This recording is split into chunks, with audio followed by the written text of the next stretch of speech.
Hello. டேய் மச்சான், இன்னைக்கு வேர்ல்ட் கப் ஃபைனல் மேட்ச்ரா, பெட் கட்டலாமா? டேய், பெட்டிங்லாம் பண்ணக்கூடாதுடா. அதெல்லாம் தப்பு. எப்படியும் நம்ம இந்தியா தான் ஜெயிக்கும். அப்புறம் என்னத்துக்கு? ரோட்ல போற வர பொண்ணுங்க மேல வெச்ச கண்ணு வாங்காம பாக்குற, இதெல்லாம் நல்லா இல்லையா? என்ன சார், நீங்க எப்பயாவது லைஃப்ல தம் அடிச்சிருக்கீங்களா? இல்ல. ஒரு வாட்டி உங்க பிளாஷ்பேக் போயிட்டு வந்து அப்புறம் சொல்லுங்க. 10th ஸ்டாண்டர்ட் ரிசல்ட் வரும்போதுன்னு நினைக்கிறேன்.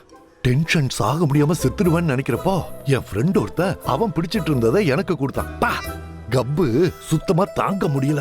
அதுக்கப்புறம் இப்பதான் அந்த வாடைய பாக்குறேன். அப்ப சரக்கு? அதுக்கு வாய்ப்பே இல்ல ராஜா. இன்னும் ஒரு வாட்டி ரீல ரிவர்ஸ்ல சுத்தி பாருங்க சார். சரக்கு அடிக்காத ஆள்னு ஒருத்தன் இல்லவே இல்ல. அப்படியா? ம். ஆமாப்பா, என் கல்யாணத்துக்கு முன்னாடி ஃப்ரெண்ட்ஸ் எல்லாம் பேச்சுலர் பார்ட்டி கேட்டாங்க. சரின்னு அவங்களுக்கு எல்லாம் சரக்கு வாங்கி கொடுத்தேன். அவனுங்க எல்லா சரக்கையும் மிக்ஸ் பண்ணி என்ன குடிக்க வச்சுட்டாங்க.